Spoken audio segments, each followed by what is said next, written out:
A blazing comet across the dark sky, strange steam from a mountain peak, a white bird arriving way too early. Are these just things happening, or are they, signs? Signs of what's coming, maybe? Ugh. Exactly.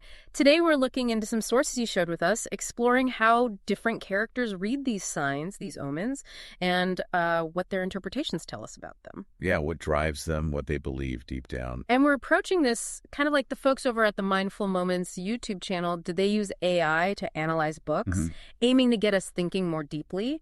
We want to spark that same kind of reflection here.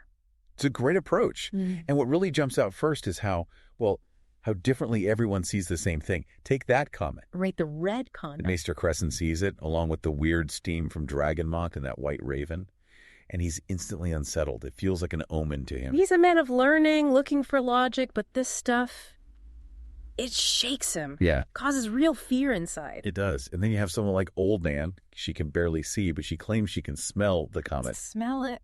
Wow. Yeah. And for her, it means one thing. Dragons.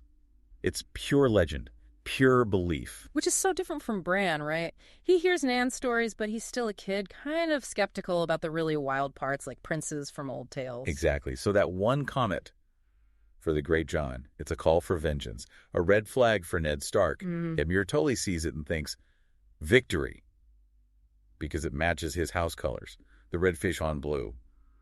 Hopeful thinking, maybe. But Caitlin sees red and immediately worries. Crimson, that's a Lannister color. It fuels her anxiety. And Littlefinger, Lord Baelish, he just calls it the Red Messenger.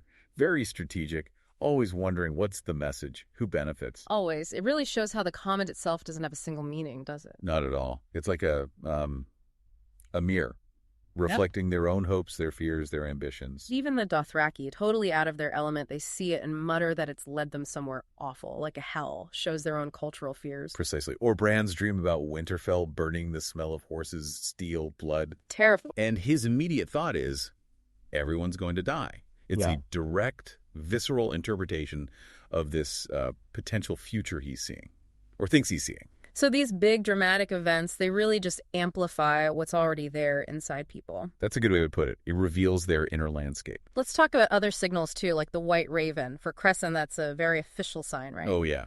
From the Citadel. It means summer is over, winter is coming, basically. A huge deal, and generally bad news. But for little Shireen, it's not the meaning so much as the sound. The bird just keeps singing this sad song, and it scares her. She just wants it to stop. Such a contrast.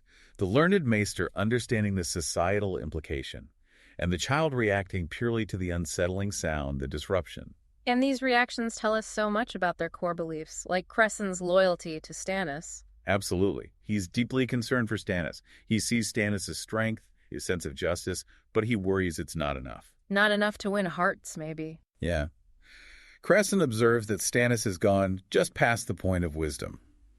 A fascinating insight, suggesting that pure logic, or righteousness, has its limits in leadership.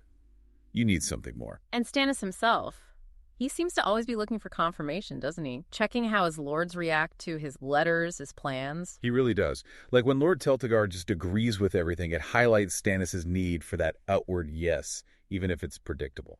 Then you've got Varys on the other side, playing a totally different game. Oh, completely. Varys understands perception, understands the small folk. He knows they tend to believe the worst about lords. So he uses that rumor about Stannis' daughter, the one about her being baseborn. Exactly. Plants it, lets it spread, undermines Stannis very effectively. Master manipulator. We also see these clashing views on things like dragons. We mentioned Old Nan's mythical view. Right. Dragons is almost fairy tales. But then Daenerys sees the Targaryen sigil not just as myth, but as her heritage. It's tangible, real. And she's pretty skeptical about those warlocks and their visions, isn't she? Very. It shows a more grounded perspective, despite her lineage. It's history versus maybe manipulated magic. Motivations get really clear sometimes. Look at Craster. Ugh, Craster. Yeah, purely self-serving.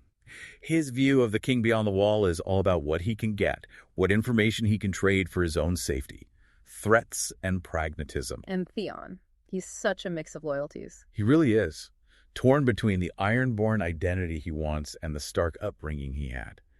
It colors how he sees everything his father's plans, how the Northerners see him. He even dismisses the Dothraki beliefs about stars, shows his own biases, maybe insecurities. Definitely. Then there's Sansa, forced into this Lannister world. She adapts so quickly on the surface, repeating their narrative about Joffrey.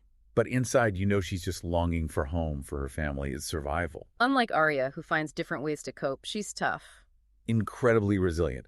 Remembering old Anne's stories gives her comfort, and then there's her list. Her list of names. Yeah. A way to hold on to justice, maybe? Or just focus her anger? Probably both. And her praying to the old gods, it shows that deep need for some kind of anchor, some guidance when everything's falling apart. We see that conflict in Jon Snow, too, between his Night's Watch duty and, well, Ygritte. Yeah, his interactions with the wildlings, especially Ygritte, really challenge his worldview. You see these two completely different ways of seeing the world clash. And Catelyn, her grief is almost a character itself. It drives everything for her. Her loyalties shift, how she interprets Renly's death. It's all filtered through protecting her children, what's left of her family. Which brings us neatly to how important stories and perception are in all of this. Hugely important. Think about Pashface and his rhymes. Creepy. They don't make logical sense, but they feel significant somehow. Exactly. They unsettle Shireen, they unsettle Crescent. It suggests meaning lurking beneath the surface, maybe prophetic, maybe just disturbing nonsense that reflects the chaos. And, exploring these layers of meaning, how stories shape understanding, that's something encouraged by resources like Mindful Moments and our podcasts, getting beneath the surface of narratives. It really is key. We see it constantly here. The same comment interpreted wildly differently based on who's looking. Or Tyrion, deliberately using stories, crafting rumors as political weapons, like the plot against Stannis. Yeah, he weaponizes narrative. But stories can also be a comfort, like old Nan's tales for Arya when things are bleakest. And think about all the different stories flying around about Lord Beric Dondarrion. Oh, right. Is he dead? Is he immortal? No one seems to know for sure. It highlights how unreliable information becomes, especially in wartime. Perception just takes over. So it seems clear from all these examples. Interpreting signs, omens, even just events, it's deeply personal. It really is. It's this mix of their core beliefs, their immediate situation, their hopes, their fears, all projected onto the world around them. A single comment can mean vengeance, victory, doom, or just. A comment depending entirely on who you are. Which really leads to a question for you, listening right now. How do you read the signs in your own life? When things happen, what shapes your interpretation? Yeah, what beliefs or past experiences are filtering how you see things? Thinking about these characters might offer some interesting parallels. It's worth considering those internal frameworks we all carry. Definitely. Well, we hope this exploration has given you some food for thought. We encourage you to subscribe if you'd like more analyses like this. And please share it with anyone else you think might find it interesting. If you want to explore these stories further, check out the links in the description to find the source material or related works. Supporting those links helps us keep these conversations going. And most importantly, keep thinking critically about the narratives you encounter, both in stories and in life. Question those interpretations. Until next time.